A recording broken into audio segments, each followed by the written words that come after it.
95% of our life is coming from the programs of how to live life that we get in the first 7 years of life. And that's why poor people stay poor and rich people stay rich.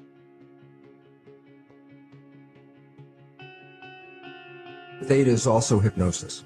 And the idea is this: before you can become conscious, if you don't have any programs, what are you going to be conscious of? So nature makes the first 7 years. What kind of programs are required to live on this planet? I say, how do you get them? Theta is hypnosis. You just watch. You watch your parents, you watch your siblings and your community, because you have to learn how many 100,000 rules. Think about it. Just to be a functional member of a family and a functional member of a community, there are rules. First 7 years, they observe it and just download it. And then I say, well, why is it relevant? Because this is the unfortunate fact. 95% of our life comes from those programs in the subconscious. Every day, only about 5% of their life are you using conscious, which is creative. 5%. Give me a child until it's 7 and I will show you the man. They've been saying that for 400 years because they knew 7 years was the program period. And 95% of your life after that will be whatever that program is. A child isn't functioning until after 7. Before 7 is direct record. Whatever you just said, I just recorded it. So if the parent gets mad at the child, says, you don't deserve that, you don't deserve this. The child is not consciously understanding what you mean. Child just recorded, I do not deserve. Now I'm 40, 50 years old. What is my behavior 95% of the time? The answer is what comes from the program. I do not deserve.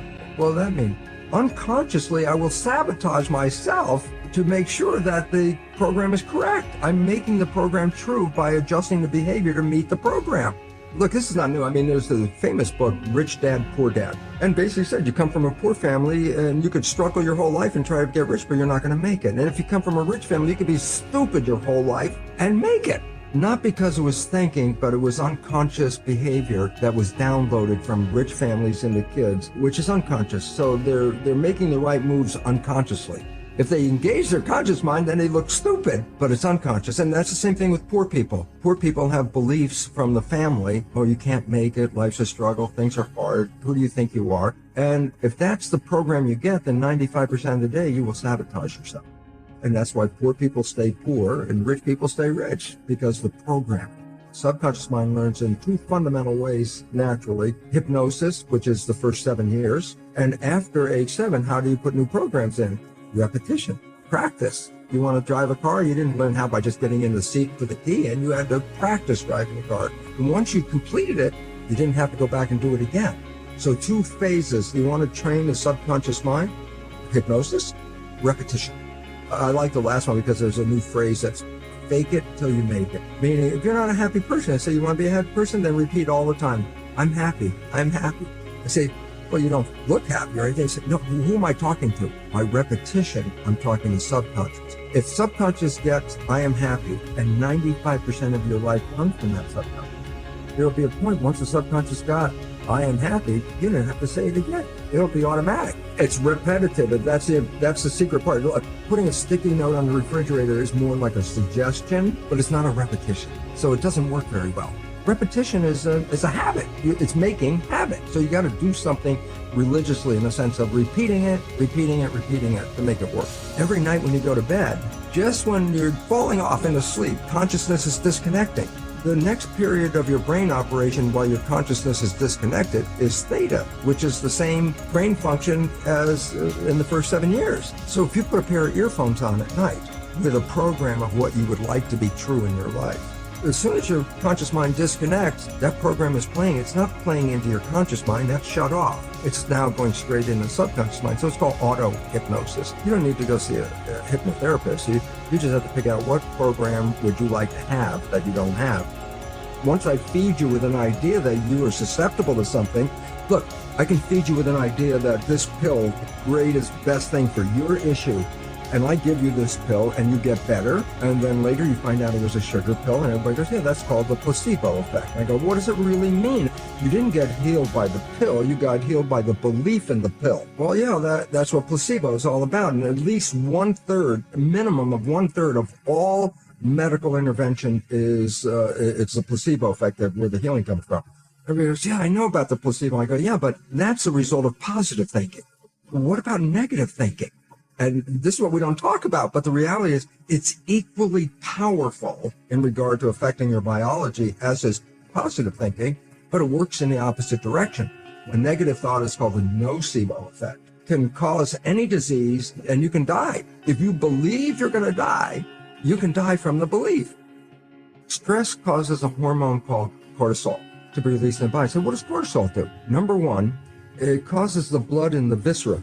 It's where maintenance of the body and healing comes from, all the organs. It causes the blood vessels to shut down because it pushes the blood to the arms and legs. Why? Stress means you're ready to run, fight or flight. So you push the energy to where you need it, arms and legs. Well, where do you get it from? Well, you squeeze the blood vessels in the gut. Arms and legs are for protection. If I'm in protection, I shut off growth. And more importantly, stress hormones shut off the immune system. The idea is if you're being chased by a saber-toothed tiger and you have a bacterial infection, how do you want to split the energy? How much energy you want to run away and how much you want to fight the immune, with the immune system? The answer is the hell with the bacterium. I mean, if the tiger catches you, the bacteria is useless, it's meaningless, So when you're in stress hormones shut down the immune system to conserve energy. Does the immune system use energy? Of course. If you've ever been really sick, you never even got out of bed, you have no energy. And if you're in fight or flight mode, you need the energy to deal with the world. So stress hormones physically shut off the immune system. When you're under stress, that's when sickness starts to show up. In fact, it's so good at shutting off the immune system, doctors give patients who are going to receive a foreign organ, a graft of a kidney or a lung or whatever they're grafting, that's foreign tissue. If you put a foreign organ in your body, your immune system's job is to eliminate it.